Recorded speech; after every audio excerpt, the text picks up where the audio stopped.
Hey guys and gals, Never here from Drake Wing Game. It's something on Twitter, the Gaming Dragon. Today I'm coming back at you with a Let's Play episode of When I Knew You. So let's go ahead and jump right back in, shall we? Alarm chain, you were up, and let's go. Alrighty. After surprisingly not a lot of convincing, Dad agreed to let me go out tonight. Of course, he thinks I'm with the whole club, and not just Marcus and I, but those are just details. Sitting on the passenger side of Marcus's truck, I dial Troy's number on my phone as we make our way to his neighborhood. It's a little weird he just refused to go, after all. After a few rings, he picks up, letting out a nervous chuckle. Hello? Hello to you too. What happened? What? Marcus? Yeah, Marcus. I don't know, man. I just didn't feel like it. Some talking can be heard in the background, and a high-pitched laugh reverberates through the phone. And who, pray tell, is that? Huh? No one? What? Uh-huh. Listen. Listening. So, maybe I went to a different Eclipse party? What? Without us? Marcus looks over in confusion, and I signal for him to turn around, mouthing he's not coming. These are the guys from the manga club. You guys wouldn't like them. Guys and girls, right? But it's not important. Sure it's not. You know, I hear eclipses are pretty romantic, Troy. Maybe you can put your arm around that girl, Sophia, was it? Sophie, and how do you even know about her? She tags you on her Instagram posts. Cute ponytail, by the way. What? No, she said you wouldn't post that. Guess she really wanted to show you off, huh? Alright, Callie, you know what? You talk a lot of shit for someone who's going to be spending the night alone with Marcus.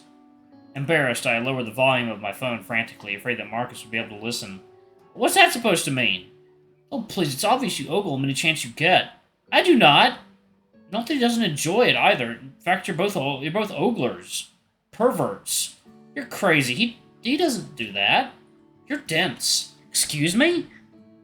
What I'm saying is, if he leans in for a kiss, leave. I'm not letting him steal you away. I'm kidding. Mostly. Oh, Troy. Okay, bye! I pull my phone from my ear, staring at Troy's caller ID in frustration. Idiot. Just what the hell is he talking about? You good? Marcus glances at me with a sort of amused expression, trying and failing to hide a smirk. I let my phone fall in my lap with an exasperated sigh. He's not coming. Clearly. What's this about a party? The asshole went to a party and didn't invite us. Marcus seems surprised, but not upset. He seems happy, even. What's so good about that? I don't know. I guess I'm just glad he has people to hang out with other than us now. Come to think of it, he had said that he didn't have many friends.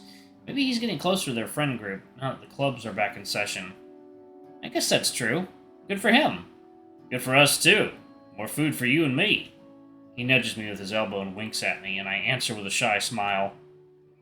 I had guessed we'd end up alone when it came down to it, but after what Troy said, it's getting a bit more nerve-wracking. Like, water time. Alright, guys and gals, we are back. Let's jump back in, shall we? Okay. Despite my jitters, I still make an effort to enjoy the evening I've gotten to the fullest, letting the cool October air blow on my face. The last time I was out this late with Marcus was the day I first came back to Pricefield, when he drove me home from the diner almost 3 weeks ago. I turn away from the view of the poorly lit town passing us and look over to Marcus instead. He's dead focused on the road ahead, as if the destination is very important to him. In truth, I guess he can be quite serious sometimes. I thought it's uncharacteristic of him before, but I don't think that's entirely true. The stone-faced, serious Marcus next to me is the same friendly one I've come to like so much these past few weeks. He's just so mystifying, so gentle yet so strong, so kind yet so casually cruel, too. Those eyes of his. Suddenly his hand shoots up from the stick shift and he waves it in front of me as if checking if my eyes are open or not. Hey! Yeah? You were kind of staring at me.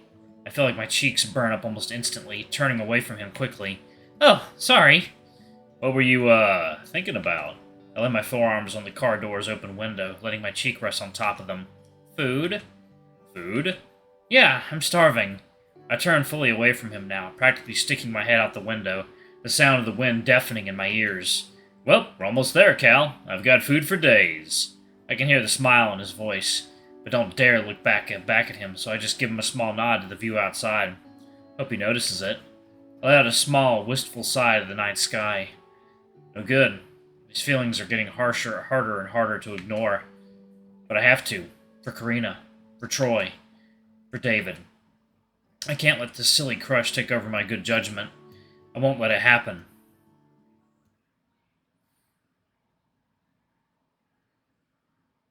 Marcus chose a spot that's near a sort of a nature park, but not really in it, so we don't have to pay for parking. The moon is high on the sky by the time we reach the spot, and we set up a blanket and the snacks he brought neatly on it. The process is a little quiet, which Marcus making small talk about what he did today after school and stuff. I'm a lot quieter than usual, responding in a very mundane way to all his remarks, but in my defense, I'm nervous as hell. I mean, this is essentially a date, isn't it? A picnic under moonlight, in an eclipse no less. It's safe to say I'm more than just a little self-conscious right now, but I do my best to bury those feelings deep inside me. This is supposed to be fun, right? Think of it as a guy's night out. Yeah, just two dudes eating out, under the stars. Ugh, this is hard. Eventually we sit down and dig in, or at least Marcus does. I scan the snacks he brought, and it's all desserts. Zebra cakes, mini powdered donuts, cupcakes, sugar cookies. And the drinks don't seem all that great either. Capri Suns and soda cans in a small cooler, but that's about it. I stare at the assortments, as if looking long enough will make something healthier appear. What is it? I look up at him, watching in disgust as he opens two zebra cakes from the wrappers and eats them at the same time. I thought you said you were bringing food. This is foof. Marcus! I turn my head away from him, covering my eyes as he laughs with his mouth full. I mean real food! Whose bake sale did you steal all this from anyway? I hear him chug a soda and swallow loudly, allowing me to put my hands down and face him. This is real food. Besides, it's fun to eat trashy food every now and then. I guess, but... Didn't take you for the eating healthy type, Cal. I'm not, but it's just another level of unhealthy. Besides, I'm hungry for dinner, not dessert. And after I went through all the trouble of getting them for us. You're breaking my heart, babe. Babe. He called me babe. He smiles and pushes a see-through box full of pastries towards me. Here, eat those then. They're the Spanish kind, with meat inside. I take one and raise it to my snout, eyeing him coyly. Guess you're not totally helpless. Glad I could redeem myself. I eat a couple of the surprisingly filling pastries while watching in horror as Marcus devours pretty much half our rations. He notices me watching him and he throws up his hands defensively. What? I'm hungry. I would have never guessed. Ha. Ha ha. How do you even have the appetite for all that? Is that a question you want an actual answer to? Maybe. I'm curious. I don't know, dude. Gotta eat a lot to get big, I guess. I pick up a cupcake and nibble on the frosting, quickly realizing I don't like it and settling it down again. Supermarkets can never get the frosting right. I'm a little sad I missed the transformation from wimp to bodybuilder. How was it? Well, it took a while. Muscle doesn't build in a day. He picks up the cupcake I just put down and wolfs it down in one bite. I silently acknowledge that technically this was an indirect kiss. Let's see, I started working out when I was, 15? What? When I left? Like a year later, yeah. Asshole, waiting for me to leave so you can get buff? Oh, I don't think of it like that. Think of it as me wanting to surprise you for when we see each other again. Right. Well, you've definitely got dedication. You changed a lot. I'd hope so. I like to think I got pretty big. Makes you all the more small, too. Ha, joke's on you. I don't care about being small. He smiles more to himself than to me, as if he thought of something funny. What? No. Oh, you asshole. I didn't even say anything. You know exactly what you're implying. I don't, actually. Enlighten me. When's this stupid eclipse, anyway? I look up at the moon, not seeing anything out of the ordinary with it. Soon, in like half an hour. Still a while. I push the trays of food gently off the blanket and lay down on it, looking up at the stars. Guess you were right. Stars do look nicer out here. Less light pollution. He lays down next to me, his bulky arm brushing against mine. Was the sky, could you even see the stars in Philadelphia?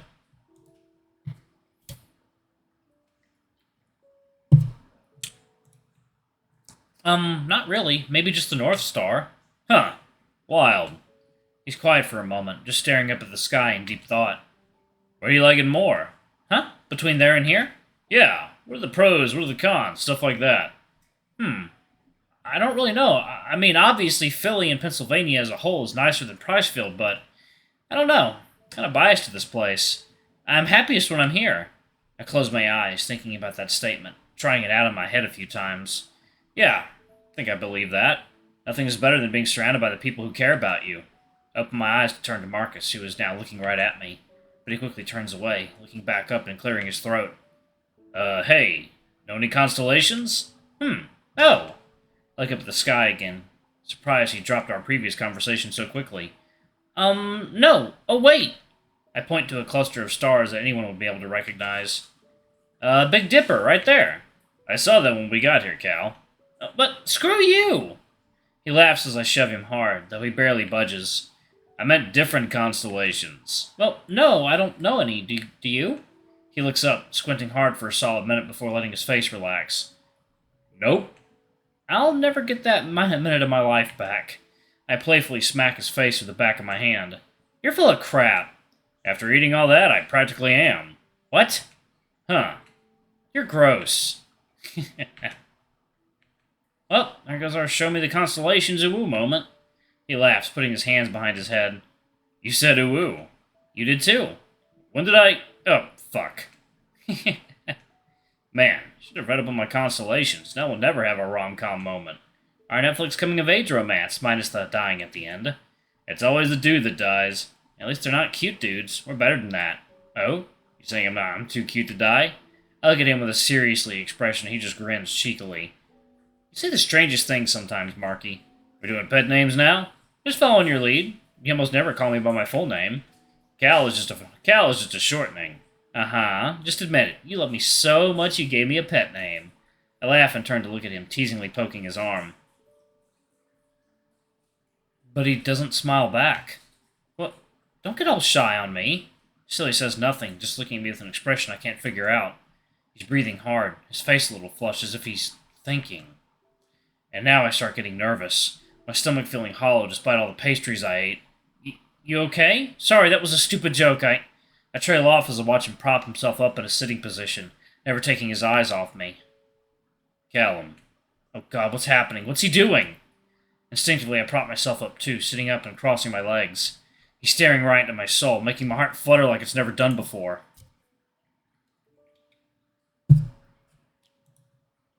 Uh-oh, he's gonna get the pee-pee touch.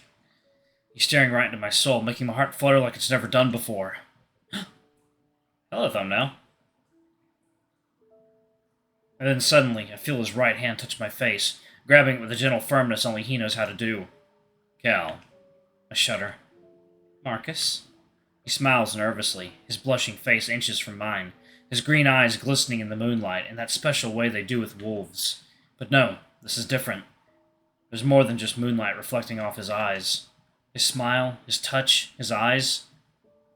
Marcus. Marcus. Marcus. Marcus. Oh, no, no, no, no, no, no, no, no, no, no, no, no, no, no, no, no, no. Alright, I'm going to pause it right there. Thank you all so much for watching. Don't forget to like, comment, subscribe, ring that notification bell, and check out our Patreon or our YouTube memberships if you can. It always helps. Anyway, I love you all, and I'll see y'all in the next video. Bye-bye!